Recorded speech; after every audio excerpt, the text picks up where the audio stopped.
Kinshasa, Lubumbashi, Matadi, Goma, Mbandaka, Bukavu, Kisangani, Mbuji-Mayi, Kenge. iWeb, l'information pour vous et avec vous En toute objectivité. À vous la parole. iWeb. Mesdames et messieurs, c'est un très grand plaisir de vous retrouver pour un nouveau numéro de Top 15. Cette fois-ci, on sort du cadre habituel et nous avons accepté d'accorder la parole à une figure du monde scientifique, bien entendu, le professeur Isidore Ndaiwel, un historien congolais de renom. Il est une des sommités dans sa discipline en République démocratique du Congo. Il est l'auteur de plusieurs essais, études et ouvrages sur l'histoire du Congo, parmi lesquels l'histoire générale du Congo, de l'héritage ancien à la République démocratique du Congo. On en parle avec lui au cours de ce magazine et les sujets, ce sera un sujet piquant qui reste à découvrir dans une fraction de seconde. À tout à l'heure mesdames, à tout à l'heure messieurs. Le pays a avancé depuis 60 jusqu'à nos jours. Le pays a suffisamment avancé par exemple dans quel domaine? Mais j'évoque par exemple le fait simplement de la permanence de l'unité nationale. Ça, c'est une conquête congolaise. Parce que voilà un pays qui ne fait que subir les assauts d'origines diverses pour que ce pays puisse éclater. Et ce sont les Congolais eux-mêmes qui arrivent à maintenir une certaine unité. Encore faut-il, touchons du bois, considérer que le processus est toujours en cours et qu'il faut demeurer vigilant. Voilà un élément. L'autre élément, c'est que, comme j'ai dit tout à l'heure, on peut dire que l'élite congolaise ne répond pas à l'attente. Mais au moins maintenant, nous avons des techniciens dans tous les domaines. Et des techniciens formés pratiquement dans toutes les écoles de formation. Il y a des gens qui ont été formés en Amérique du Nord, d'autres en Afrique, d'autres en Europe, d'autres en Asie. Donc on peut dire qu'on a rassemblé ici chez nous toutes les grandes expertises existantes dans le monde. Donc c'est vous voulez dire que le bilan est mitigé? Mitigé, oui, si vous voulez, mais il faut partir toujours des acquis pour pouvoir construire. Et le rôle... Et les acquis, nous en avons? Les acquis, il y en a. Je viens d'en évoquer deux, je peux en évoquer d'autres. La jeunesse congolaise est là. Et la soif de la jeunesse congolaise pour la démocratie, pour une gestion correcte de leur pays, tel que cela se donne à voir dans les réseaux sociaux, est un élément positif. Est un élément positif qui permet d'espérer que le pays, de critique en critique, va vers quelque chose de plus intéressant. Donc ce sont là autant d'acquis. Et il faut savoir faire l'inventaire de ces acquis et ne pas s'arrêter simplement sur des éléments qui ne marchent pas. Est-ce qu'il y a-t-il des mots qui freinent le décollage de notre pays? Oui, je pense que l'élément qui freine essentiellement notre décollage, c'est le déficit de la gouvernance. C'est la faiblesse de l'État. Et là, c'est l'élément le plus grave. Est-elle due à quoi? Mais cela est dû à plusieurs éléments. D'abord, à la massivité. Parce que vous avez parlé de l'élite qui est là, l'élite qui fait son travail. Alors, comment peut-on expliquer en même temps l'échec sur ce point-là? Je disais, j'évoque notamment la massivité du pays.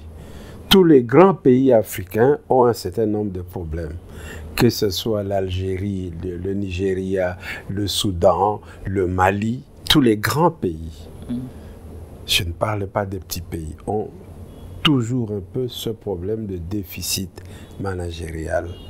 A fortiori, un pays où les infrastructures routières, les infrastructures de communication sont défectueuses, donc le Congolais moyen, jusque 60 ans après l'indépendance, ne connaît pas le Congo. Et il y a là un déficit. Alors, parlant de ce qui n'a pas marché, de ce qui n'a pas permis au pays de faire de grandes enjambées, est-ce que nous pouvons dire, professeur Isidore Ndaiwel, que la responsabilité ou encore l'échec de notre pays est une responsabilité collective, parlant de l'histoire ou encore de la responsabilité historique du pays?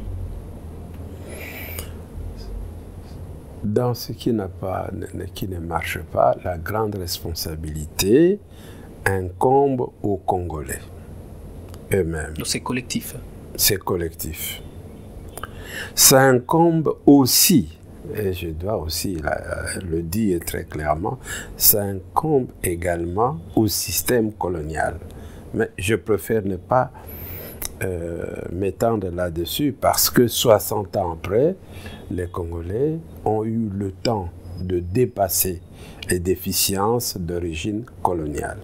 Et donc finalement, nous devons battre notre coulpe et dire que 60 ans après,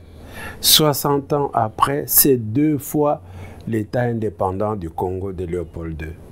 C'est plus que les 52 ans de la colonisation. Plus que les 52 ans de la colonisation. Donc nous avons eu le temps de dépasser toutes ces déficiences d'origine coloniale. Et à partir de quelle période de l'histoire politique où la RDC est un peu tombée de son piédestal, ou la période carrément la plus sombre de l'histoire politique du pays? C'est une question difficile.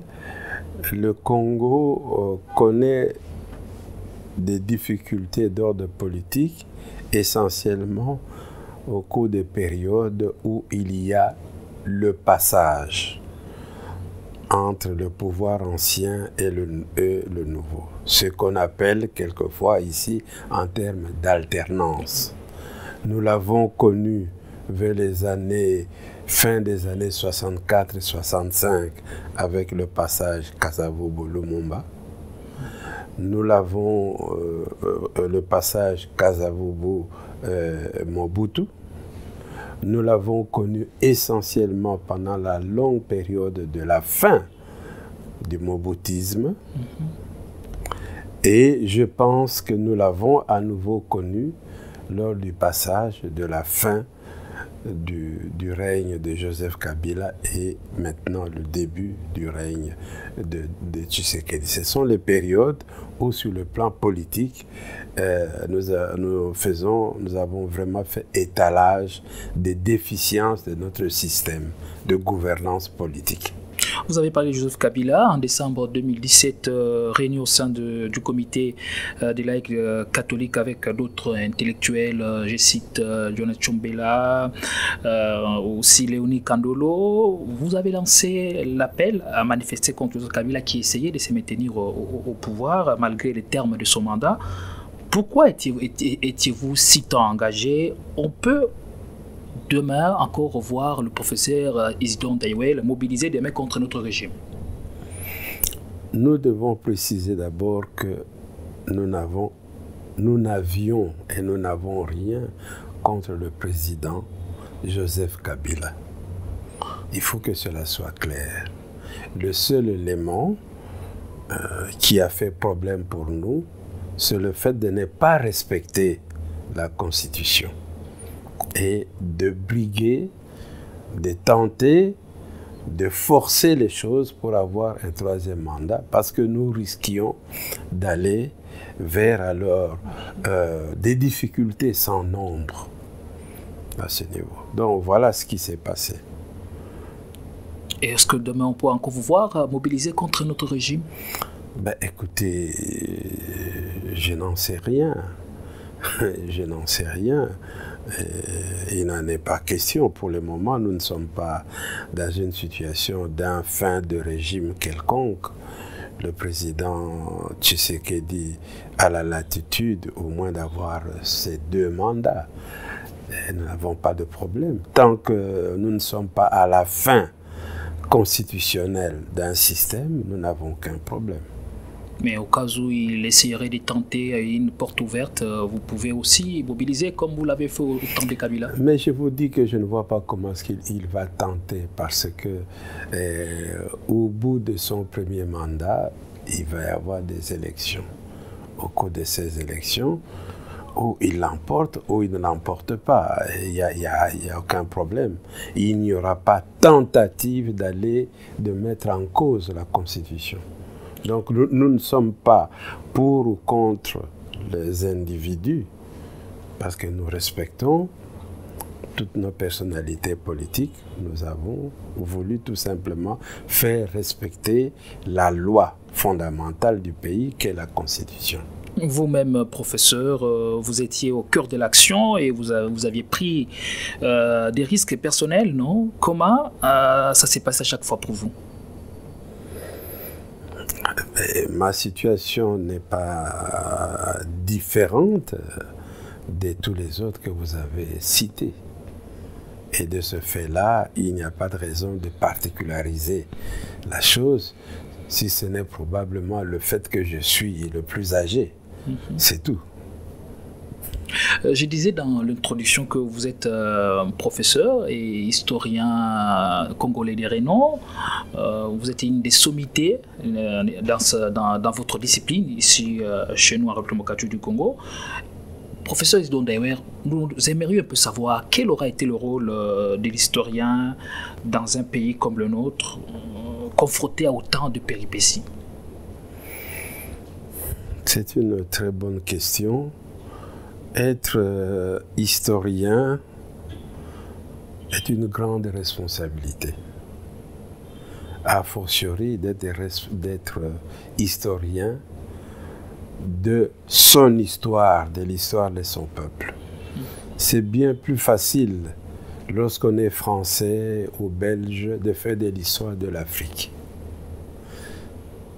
Mais c'est difficile, en étant africain, de faire sa propre histoire.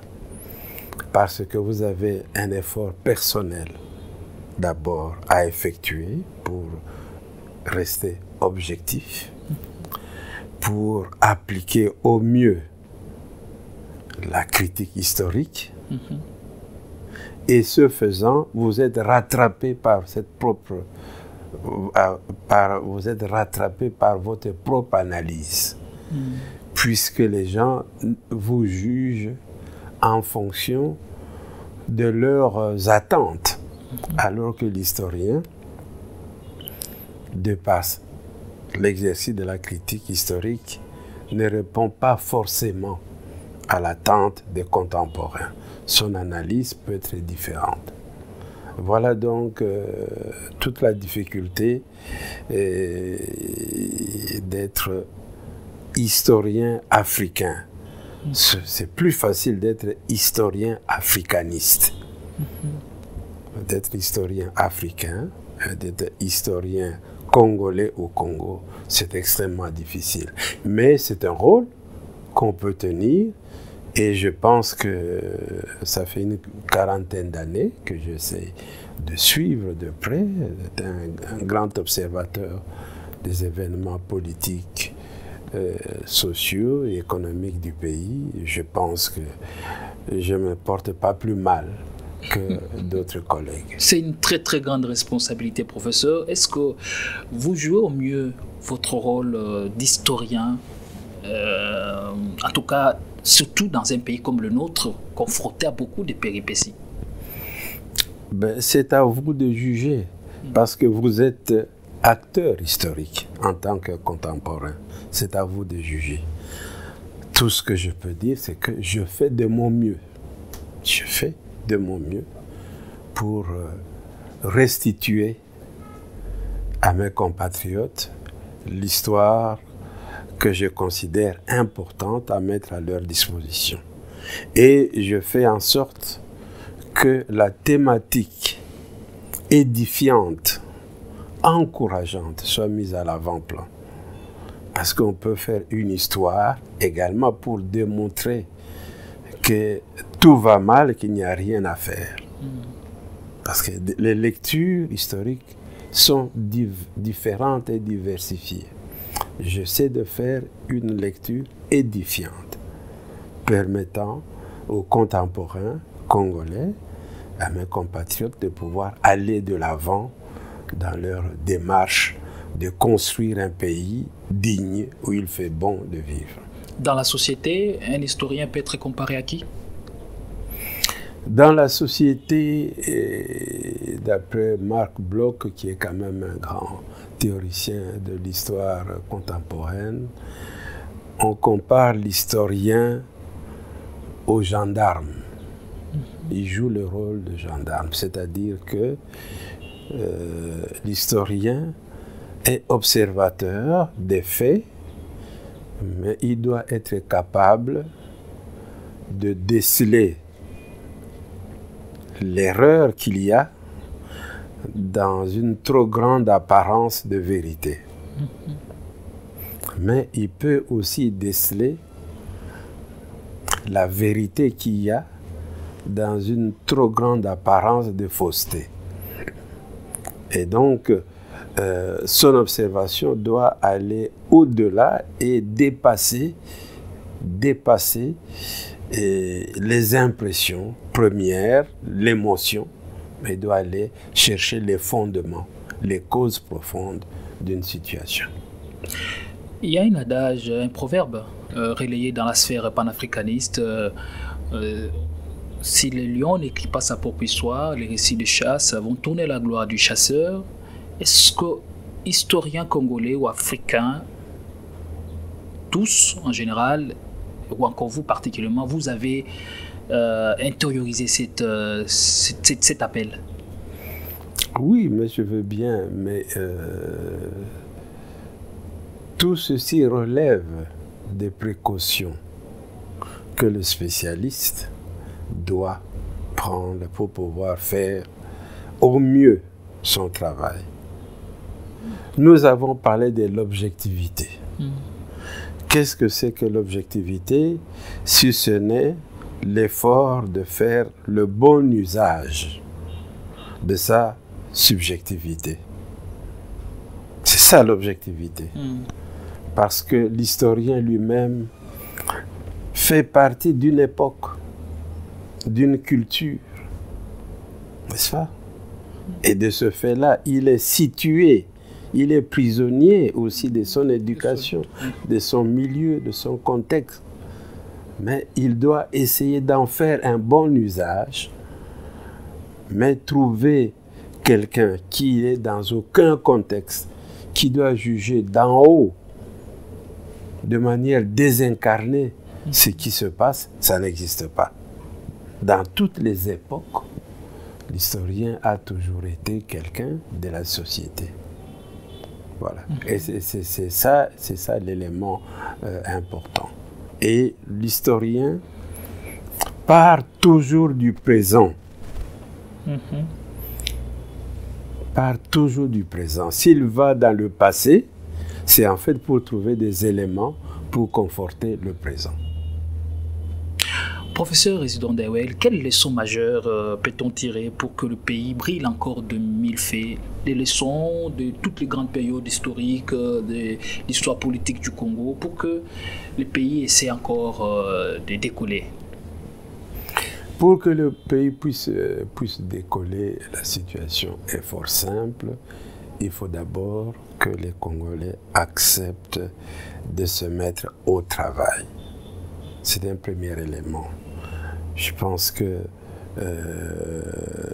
il y a une forme d'abandon généralisé dans le pays. Et je pense qu'il faut revenir sur cet élément.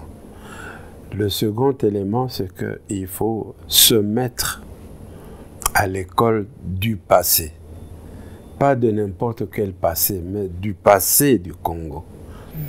Réfléchir sur notre passé précolonial, mais aussi notre passé colonial, parce que notre histoire coloniale, notre histoire de la colonisation fait partie de notre patrimoine.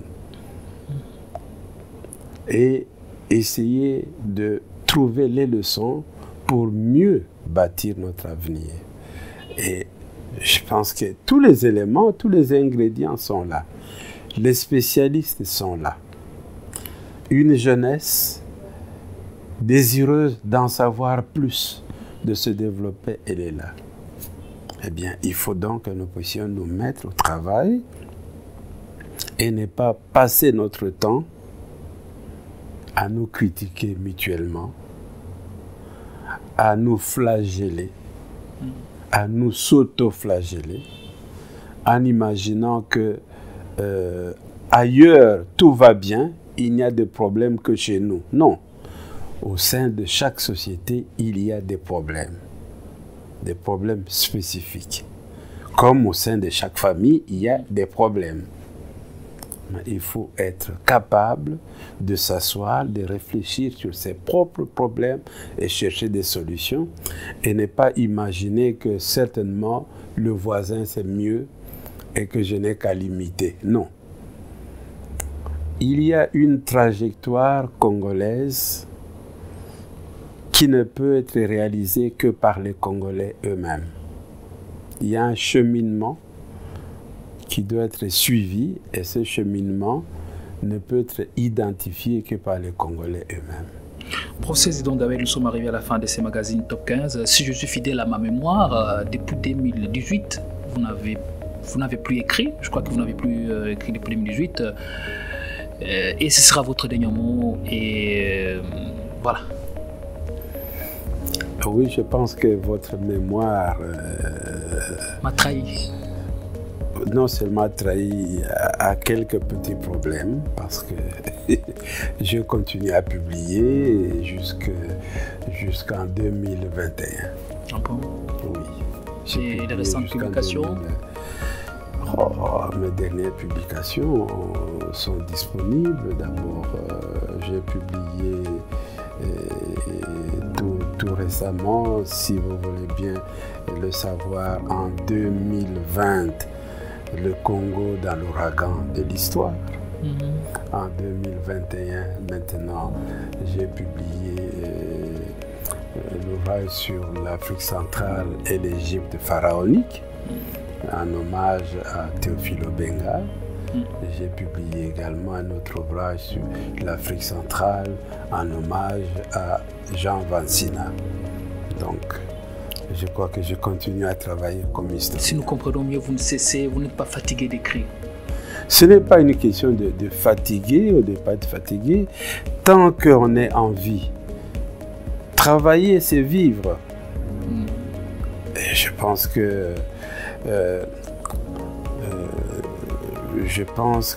j'ai encore des choses à transmettre à la génération future. À la génération future, aux jeunes Congolais. J'espère avoir le temps de pouvoir terminer ce que j'ai en tête au niveau de l'écriture pour compléter ce que j'ai à dire à la population et à la jeunesse congolaise. Votre dernier mot? C'est de vous remercier. De vous remercier et d'avoir bien voulu prendre l'initiative de cet entretien. Nous voici arrivés à la fin de ce top 15 avec la même dose de plaisir. Nous allons vous retrouver certainement avec notre invité pour parler bien sûr encore de l'actualité ou encore de notre sujet intéressant qui puisse permettre à la République démocratique du Congo de sortir de son impasse et de voir le bout du tunnel. Au prochain numéro, portez-vous bien. Inch'Allah. Merci pour votre aimable attention. À très bientôt pour un prochain numéro de Top 15. iWeb.